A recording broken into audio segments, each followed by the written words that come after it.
జగన్మోహన్ రెడ్డి గారి party hit and run party అని పేరు పెట్టచ్చు. ఎందుకంటే ఆయన సొంత కార్యకర్తని గుద్ది అతని తల కారు టైర్ కింద పడిన తొక్కుంటూ పోయి ఆగను కూడా ఆగల. ఆనాడు కానీ జగన్మోహన్ రెడ్డి అనే వ్యక్తి ఆగుంటే ఆ వ్యక్తి బతికేవారు. సింగయ్య అనే వ్యక్తి బతికేవారు. ఈరోజు సవాన్ తీసుకుని రోడ్ పక్కన పడేసి పారిపోయాడు.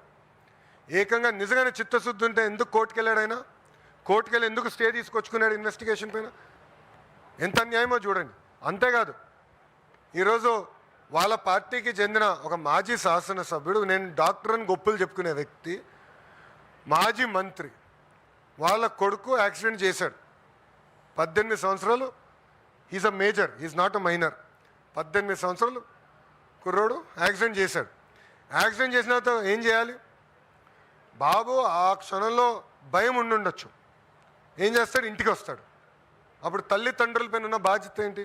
అరే నువ్వు చేసిన తప్పురా, అయిపోయింది, వెళ్దాం పోలీస్ స్టేషన్కి, చలో వెళ్దాం, సరెండర్ చేసి న్యాయపరంగా ఏం చర్యలు తీసుకోవాలో అది తీసుకోండి అని చెప్పాలి.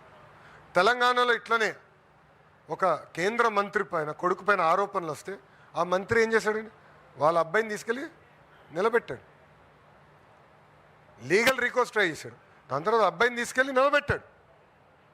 ఇదిగోండి మా అబ్బాయి సరెండర్ అవుతున్నాడు, న్యాయబద్ధంగా మేము పోరాడతాం అని చెప్పారు.